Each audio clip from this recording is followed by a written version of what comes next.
Hello everyone, welcome to our Let's Play series of Deus Ex Human Revolution. This is Colonel RPG as usual, and I'm very happy that you're supposed to join me today, as I think we got a pocket secretary or something. Overtime policy... no. What was given to us?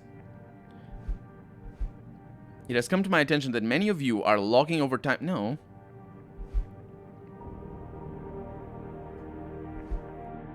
It's this, isn't it?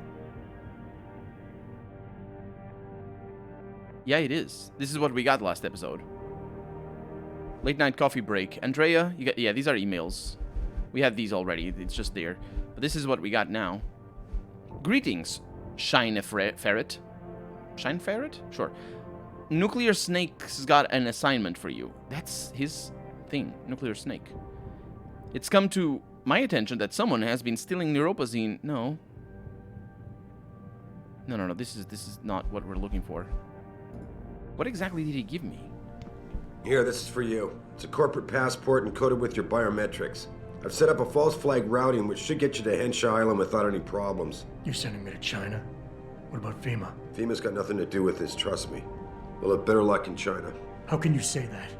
I saw the bastard who killed Megan pulling his men out of that facility. I left one of those men dead in its underground storage bay. I know that, Adam. Frank was monitoring the whole thing. So I also know that before he died, that man gave you an address in China. I want you to check it out. That doesn't make any sense. Look, Adam. There's a reason this company's under attack. You think it has to do with the typhoon or with some other top-secret military project that I haven't told you about? The thought had crossed my mind. Yeah, well, it doesn't. The work Megan's team was doing before they were killed, it was redefining what it means to be human. This company, Seraph Industries, was about to lead mankind to its next stage in human development. Self-controlled evolution. Can't you see how scary that can be to some people? Sure. I also see how lucrative it can be for some others. It's never been about money for me, Adam. But you're right. There are people out there who don't exactly feel the same. Like who? I'm hoping you'll be able to find that answer for us in China. So get going. Farida's prepping the chopper. It's never been about money for me, Adam. Yeah, he's probably right on that. It's been about power. But, yeah, because... I don't know. He's not the one... He's not the one that... Yeah, these are all old, I think. He's not the one that's doing the research. You know what I mean? If you were the one, then he could say that. And in fact, scientists do say that. Scientists who work on this can say, and do say, that I'm not in it for the money. And usually, those are the ones that need to be checked for moral things like, you know, the impact that this situation can have, self-controlled evolution. The self here being very important. Who is this self? Who's this self? Because if it's controlled by society, then it's not really self-controlled, is it? Let me check my computer. Pritchard is not here. Maybe I can check up on his... I should probably check up on his on his office. So here we go. Here is the things that we were supposed to get and I was looking for. So this is the Frenti C Pony. A paternity test. I had a friend at the GeneView Labs run the test of the records like you asked. Does your subject know that neither of his parents are his birth parents? That he's adopted. That surprised me. The mother was sterile, according to those old medical records I dug up, but his dad carries no common phenotypes either. Also, the incidence of people being misdiagnosed as sterile is incredibly high, so that sort of stuff doesn't really matter. It's incredibly high, as in it's 20 to 30%. See yourself, mother, Caucasian, and dates 69 and 72, Adam Jensen. That's it, genetic system tested parentage index, and that is 0. Probability of percentage is 0. There we go. And then we have more stuff. This is to a different person. Nope, it is not. Unless this is him, potentially. I don't know. Brent It wasn't easy, but I finally backtraced some of Margie and Arthur Jensen's past. Through their medical files, Arthur Jensen had enough connections through his old Desert Storm buddies, turned there's a space over there, and I don't understand that. Anyway, buddies turned security consultants to have certain records pulled, which is why the family is a ghost. But he couldn't hide Margie's records. For a period of 8 years, Arthur relied on the insurance policy of his then employer, White Helix Labs, to pay for his wife's medication. She was on antidepressants since 14 and needed regular prescriptions. When White Helix Labs burned down, all of its files and employment records were lost, and the Jensens, that's the parents, stayed invisible mostly. Here's the thing: 1 minute Adam doesn't exist, and the next the Jensens have themselves a bouncing and healthy 5-year-old. That's when they pull their vanishing act. So, on a hunch, I sniffed around some more, and sure enough, the Jensens had tried adopting kids from several Michigan agencies, but Margie was deemed unfit as a parent. Because... that's not how it works. You might not be selected, but you're not unfit as a parent, my god. Next thing you know, they have Adam. There's no real trail saying how he was placed in their hands. Mr. Seraph, I found Adam Jensen's psych evaluation following that SWAT incident with the augmented teen. I managed to sneak a look at the folder, but I couldn't copy it. At least not yet. I'll be honest with you, the psych eval doesn't paint a pretty picture. It mentions the problems with authority figures, a disregard for the chain of command, anger management issues, and potential PTSD.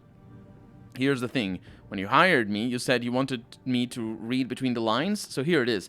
The evaluation reads like fiction. I'm thinking a pissed-off superior wanted Jensen off the force, and had the evaluation worded to read like just cause. But most of the rank and file I spoke to respected and liked Jensen.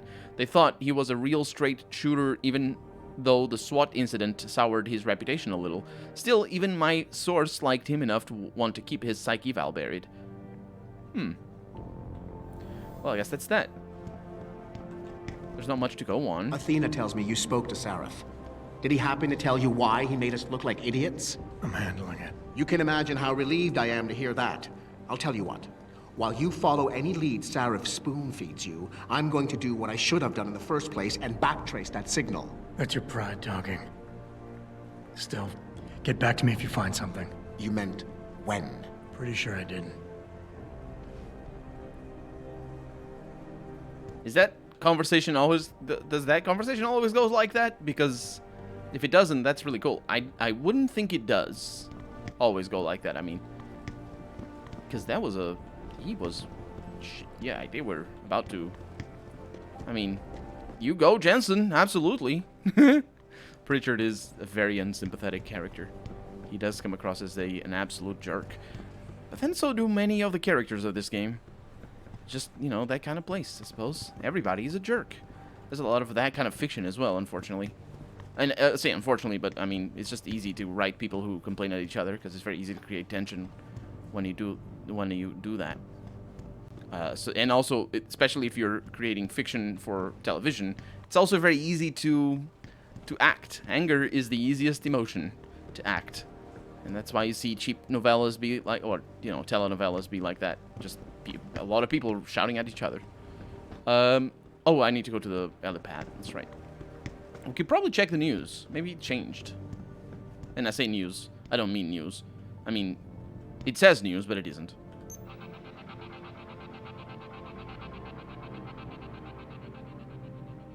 Oh. Retired millionaire Hugh Darrow was spotted leaving an upscale hotel in Prague today. The same hotel that was concurrently hosting a 3-day conference for UNESCO.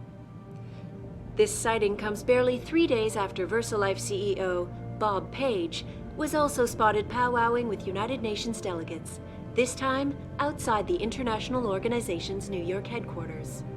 I don't know about you folks, but it suggests to me that we may be finally seeing some action in the ongoing debate over human enhancement technology. Why else would some of the world's foremost experts in augmentation sciences be meeting with delegates in secret? This is Eliza Kassan reporting to you live. What a load of shite. Oh boy. Anyway, let's leave. Nobody's waiting for us. I mean, apart from Seraph. What's her name? Farida, that's the one. Hey, Jensen. The boss said you were on your way. You're gonna love Hangsha. You've been there? Used to live there. I spent 3, maybe 4 years working in the upper city, and most of my nights having fun in the lower one. You ready to go? I thought I was. How long is this gonna take, Malik? You mean the flight or the fun afterward?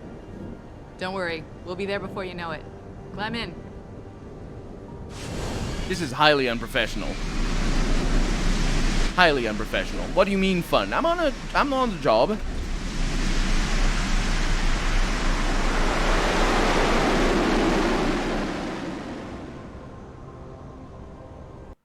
That sky looks horrendous. I don't know why they didn't make a better skybox. That looks that looks terrible. I mean, the console limitations for textures, it's a real thing, but yeah, well.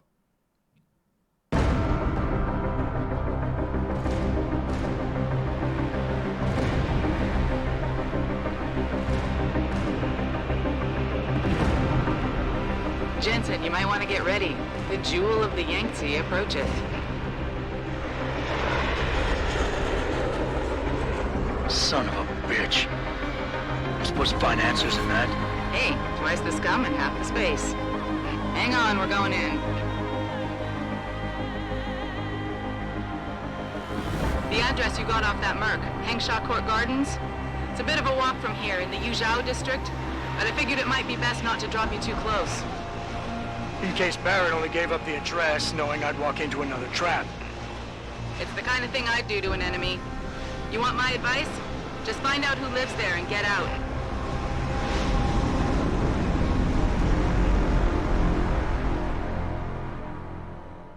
Man, that was a really racist commentary.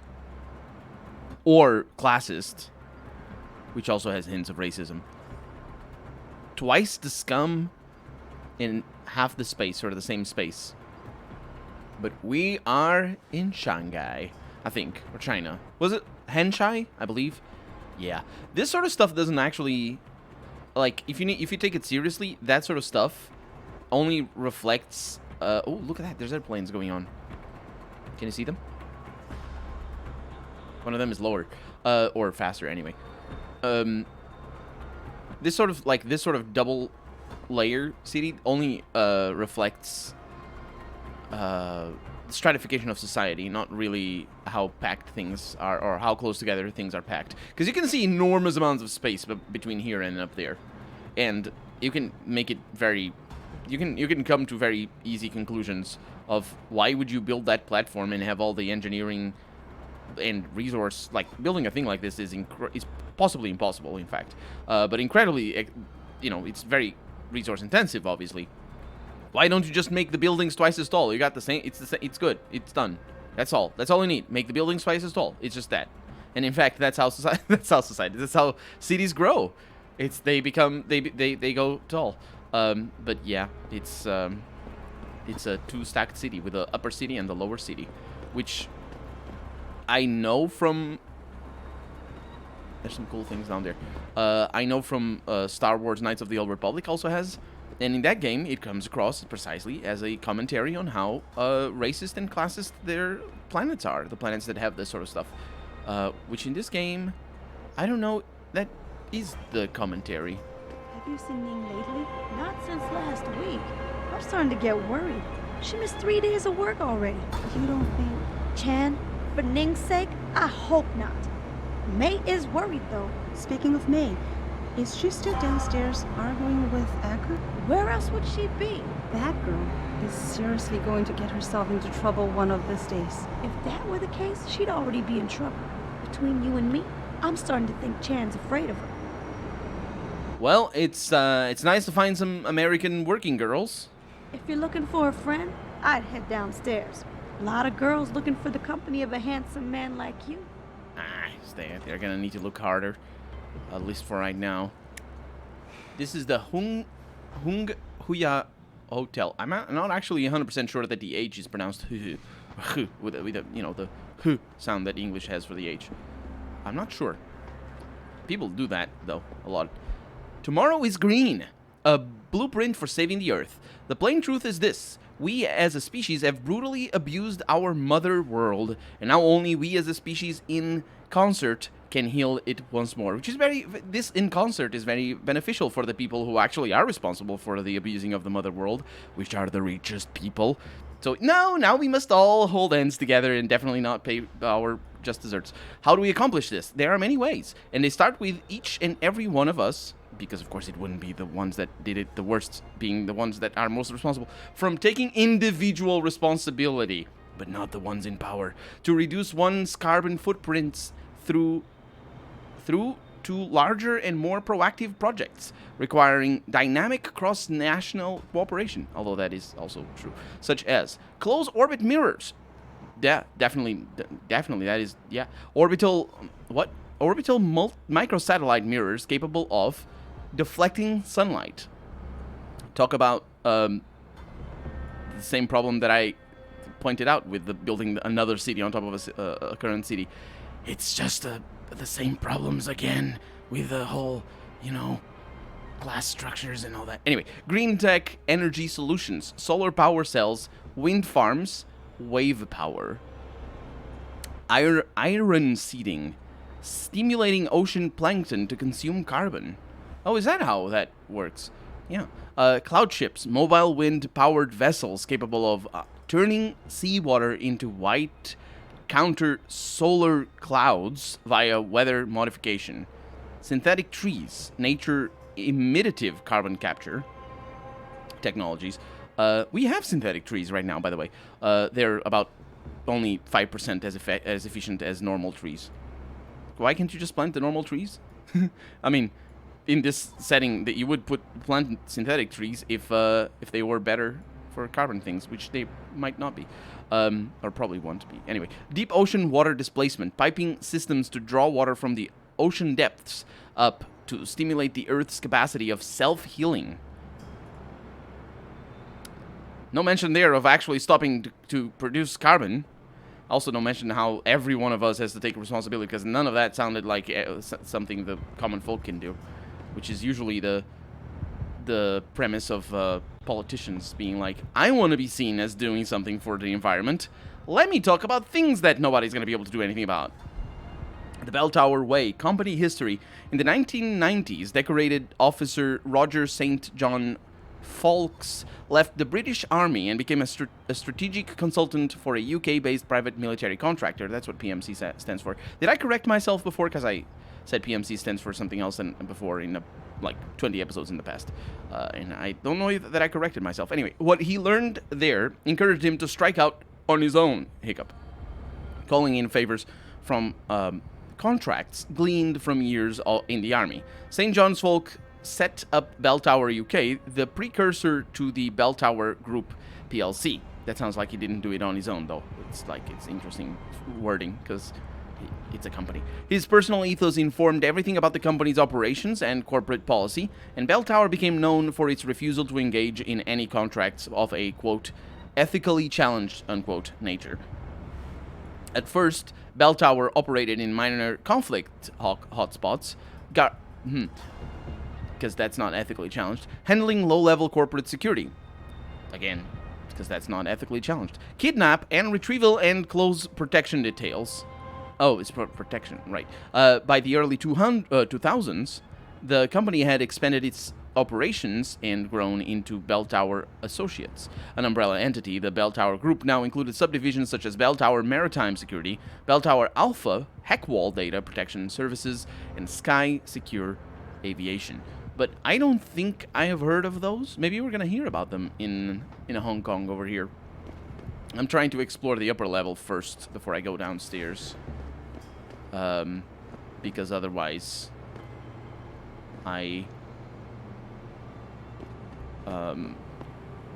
Japanese. Is this Japanese? It is Chinese, actually. It says global warming a lie, which in a game made by people who don't understand the role of police And, yeah, it makes sense. Just saying, because that obviously is a message from the developers, which sort of puts the other thing in line, the other time that they mentioned global warming. It sort of puts it in a different light, really. That time, do I need to talk to you? He says he cannot speak English. I can speak Mandarin, though, so you could talk to me, because can I not? Because I can see the subtitles. How should I feel about that? But anyway, it does put that particular instance where somebody said, somebody was talking about, you know, the rise of sea levels and stuff. It does put that in a different context. You really need to be really dumb to deny climate change, though. Like, it's akin to thinking the Earth is flat, and in fact, it is closely related in some circles. You'd be surprised in what ways it is related. I am surprised the more I learn about it, to be honest. Flat earthers and climate denialists. It's the fascists. It's the fascists. But, of course, that's not to say that everybody who's a flat earther is a fascist, obviously, or a climate denialist, for that matter. Because propaganda is very powerful. Ammunition case. Traveler, more importantly, actually. Tranquilizer darts, 4 of them, and I can't take them. But I would like to take them. Machine pistol, whiskey, an EMP grenade, EMP grenade, that's the one. But then again, I don't really need that. You know what? Yeah, I don't use the tranquilizer darts enough to even warrant having another space over there, or another place in the inventory, because it's 2 spots. It's just too much. Excuse me, sir. He says the same thing. He doesn't speak English. Yes. Would our character speak Mandarin though, or Cantonese? I'm actually not sure how the Chinese anyway. It's Chinese. Would our character do that? Would that make sense? I mean, from a human perspective, it definitely would, because it's like me as a Portuguese person, not speaking English really. Although, except maybe a little bit more, because the presence of Chinese corporations and stuff in Deus Ex is pretty big. In China, it seems like the only people not profiting from the biotech room are something else. I know what you mean. I work for TYM, but I still have to live in a slummy hotel. That's what she says over there. That's because the landowners are jacking up the rates. They'd rather accommodate tourists than provide housing for their own people. That's certainly the Zhao family's line of thinking. Take from the people and give nothing back. She says, showing that this is the same exact thing that the United States has in... Curious. Can I can point it. I can point over there. That. No, I can't. Okay, I can. This. It's pointing to the boobs. What's that poster supposed to tell about the setting? Anyway, how do I put this away? H. H is how I put it away. And more Traveler. That's my line of work. We did change our level, though. We did change the area that we're in. So I'm gonna need to be really careful. And also, I recognize this place. We're gonna be fighting, or we are gonna be able to be fighting in this area. We got dogs in the distance saying hello.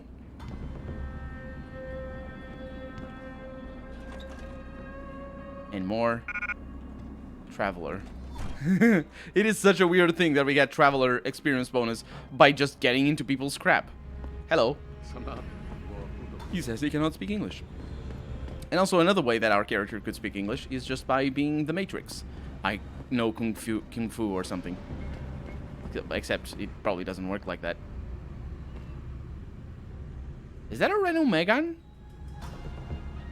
Is that the concept art for a Renault Megane? Because it looks like a concept art for a Renault Megane. Except, you know, it doesn't look like the Renault Megane. Is this a dead end? Oh, this is like a dead end. Okay, let's look at the map. Okay, that's pretty good, because, oh, we have a limb clinic. I might want to go there to buy the Praxis kits. I feel like the only place to work around here is TYM. I don't feel like being a part of the machine. You want to work for that weirdo Hugh Darrow in Panchea? That weirdo is gonna stop global warming with his geoengineering project. They're saving the Earth up there. I heard you can only work there if you have augmentations. That's true, but I can volunteer to get augmented. Then I get put on a list, and before no time, off to the Arctic Ocean I go. So instead of being part of a machine, you're gonna turn yourself into one? That's a take. It's like, how can you criticize society but you live in it? Yeah, I was in New York a while back and I turned on the news. The content on Picos makes a much more seditious angle, or takes a much seditious angle. That's because Picos has never taken a favorable view of transhumanism. The government knows the economy relies on biotech corps. They make sure to filter out negative feedback about OGs.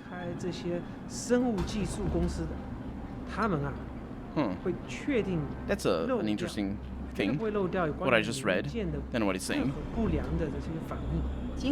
Amazing that with all our success, we still haven't driven censorship out of this country. But why do I feel like we won't see another Tiananmen Square anytime soon? No way, too much money to be made in the meantime.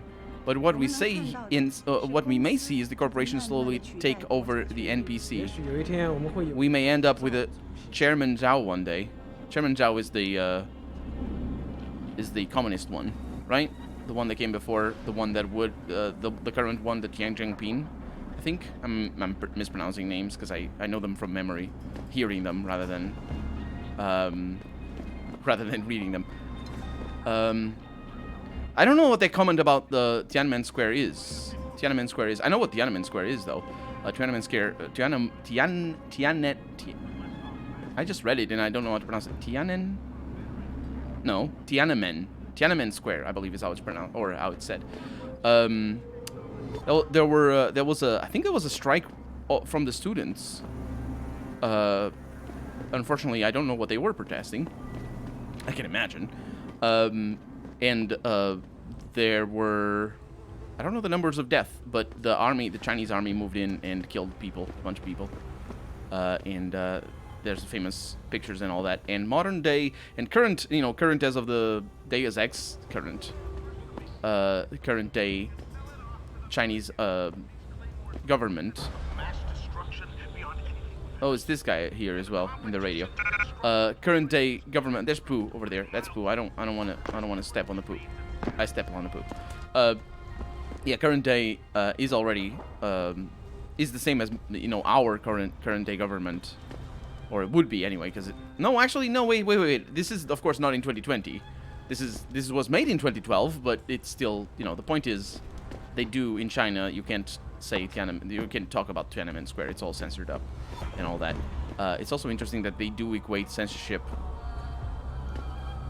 It's also interesting that they think the US doesn't have censorship.